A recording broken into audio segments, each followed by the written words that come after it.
السلام علیکم ناظرین اکرام، میرا نام ہے فلک زاہد اور آپ سب کو میرے چینل پر خوش آمدید۔ وہ 24 دسمبر 1924 کی ایک سرد رات تھی جب غیر منقسم ہندوستان کے صوبے پنجاب میں امرتسر شہر سے متصل چھوٹے سے گاؤں کوٹلہ سلطان سنگھ کے ایک غریب گھرانے میں ایک گول مٹول اور صحت مند بچے نے جنم لیا۔ یہ بچہ حاجی علی محمد اور ان کی اہلیہ اللہ رکھی کی 7ویں اولاد تھا۔ اس کا نام محمد رفیع رکھا گیا، جس کا مطلب ہے بلند یا اونچا۔ اس وقت شاید کسی کو بھی اندازہ نہیں ہوگا کہ یہ بچہ دنیا میں کتنا اونچا مقام حاصل کرے گا۔ جی ہاں ناظرین اکرام، میں بات کر رہی ہوں بھارتی فلم انڈسٹری کے نامور گلوکار محمد رفیع کی، جن کے متعلق آج میں اس ویڈیو میں آپ کو بتاؤں گی۔ تو آئیے چلتے ہیں اپنی ویڈیو کی طرف۔ ناظرین اکرام، کوٹلہ سلطان میں روزگار کے مواقع بالکل ہی کم ہو گئے تو حاجی علی محمد نے صرف بڑے بیٹے محمد دین کو ساتھ لے کر ایک بڑے شہر لاہور کا رخ کیا، جو اس وقت غیر منقسم صوبے پنجاب کا دارالحکومت تھا۔ کچھ رشتہ داروں نے ان کی مدد کی۔ حاجی علی محمد نے تو ایک چھپڑ ریسٹورنٹ یا ڈھابا کھول لیا، جبکہ ان کے بیٹے محمد دین نے بھاٹی کے نور محلہ میں ایک باربر شاپ کھول لی۔ جلد ہی باپ بیٹے دونوں کا کام چل نکلا۔ ادھر کوٹلہ سلطان سنگھ میں پرورش پانے والے محمد رفیع کی عمر 5-6 سال ہوئی تو انہیں اسکول میں داخل کرا دیا گیا۔ اس عمر میں ہی ان میں آواز کی خوبیاں نمایاں ہونے لگی تھیں۔ وہ بہت سے جانوروں کی آوازیں نکال لیتے۔ اسکول کی اسمبلی برگد کے ایک پرانے درخت کے نیچے منعقد ہوتی، جہاں محمد رفیع ہندوستان کا قومی ترانہ پڑھتے اور سب بچے ان کی تقلید کرتے۔ گاؤں میں محمد رفیع کی عرفیت فیکو تھی۔ ان کے والد کو لاہور گئے 10 سال ہو گئے تو انہوں نے فیملی کو بھی وہیں بلا لیا۔ ان کے معاشی حالات اب کافی بہتر تھے۔ پوری فیملی بھاٹی کے قریب بلال گنج کے علاقے میں 2 کمروں کے ایک مکان میں رہنے لگی۔ لاہور آ کر محمد رفیع کبھی اسکول نہیں جا سکے۔ ان کا پڑھائی میں دل ہی نہیں لگتا تھا۔ وہ باربر شاپ میں ایک طرح سے بھائی کے اسٹنٹ ہو گئے۔ بلال گنج میں ایک فقیر کبھی لوک گیت گاتا اور کبھی کوئی نعت پڑھتا ان کی گلی سے گزرتا۔ گانے کے ساتھ وہ ایک تارا بھی بجاتا۔ کمسن محمد رفیع اس کی آواز سن کر گویا سحر زدہ ہو جاتے اور اس کے پیچھے پیچھے چلے جاتے۔ فقیر نے بھی دیکھ لیا کہ بچہ اسے کس قدر متاثر ہے۔ ایک روز اس نے خود گانے کی بجائے محمد رفیع سے گانے کی فرمائش کر دی۔ محمد رفیع نے وہی گانا سنایا جو اکثر فقیر گاتا تھا، کھیڈن دے دن چار۔ محمد رفیع نے گانا ختم کیا تو فقیر نے ان کا کندھا تھپکتے ہوئے کہا، بیٹا ایک دن تیری آواز دنیا پر راج کرے گی۔ کسے معلوم تھا کہ اس گمنام فقیر کی پیش گوئی درست ثابت ہوگی۔ اس دن کے بعد ساز و آواز میں محمد رفیع کی دلچسپی سب کو صاف نظر آنے لگی۔ ان کے والد کو یہ بات بالکل پسند نہیں تھی۔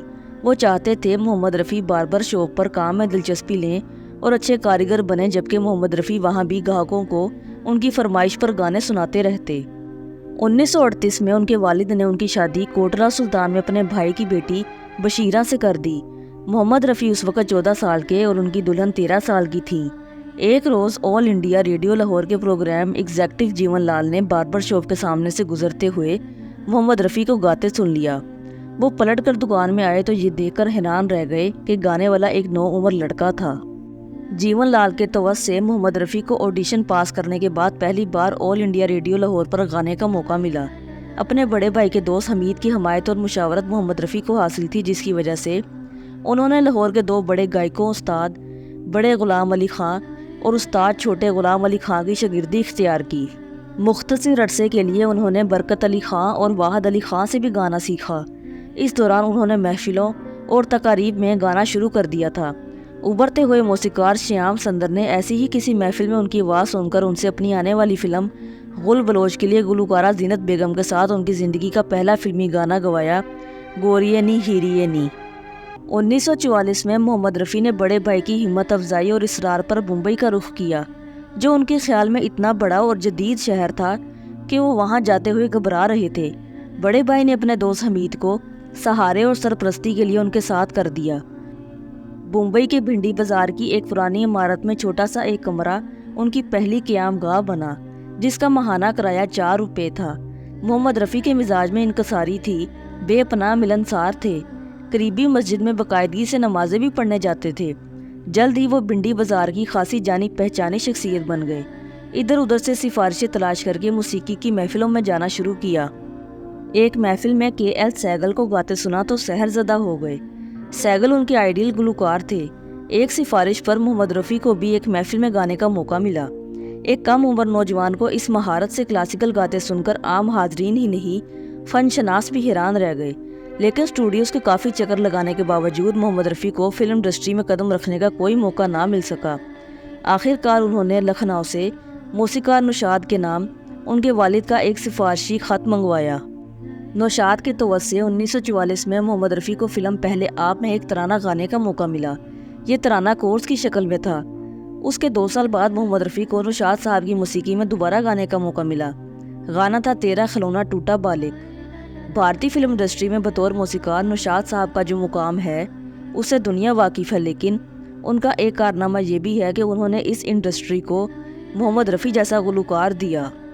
محمد رفیع نے ابتدائی زمانے کی اس جدوجہد کے دوران ہی اپنے سرپرست حمید کی تجویز پر ان کی سالی بلقیس سے شادی کر لی، کیونکہ ان کی پہلی بیوی بشیرہ بھارت آنے کے لیے تیار نہیں تھی، جہاں تقسیم ہند کے فسادات کے دوران اس کے والدین کو قتل کر دیا گیا تھا۔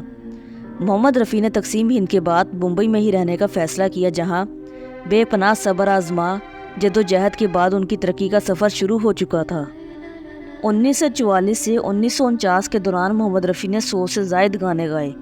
24 سال کی عمر میں انہوں نے بھارت کے پہلے وزیر اعظم جواہر لال نہرو کے ہاتھوں سے تمغہ حاصل کیا۔ 1950 کی دہائی میں محمد رفیع کی شہرت و مقبولیت عروج پر پہنچ گئی، جس میں ان کی زندگی کے آخری دنوں تک کوئی کمی نہیں آئی۔ ناظرین کرام، ویڈیو کی طوالت کے ڈر سے ان کے تمام گانوں کا تو کیا، مقبول ترین فلمی نغموں کا تذکرہ بھی مشکل ہے۔ گو کہ انہوں نے زیادہ عمر نہیں پائی، لیکن نغمات کا ایک خزانہ مداحوں کے لیے چھوڑ گئے۔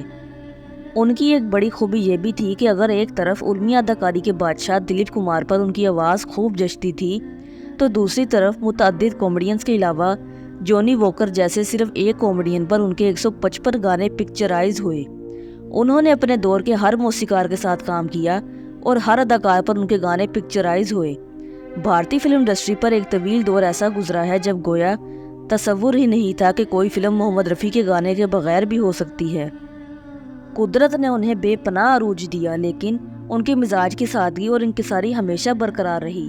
ان کے دروازے سے کوئی سوالی خالی نہیں جاتا تھا۔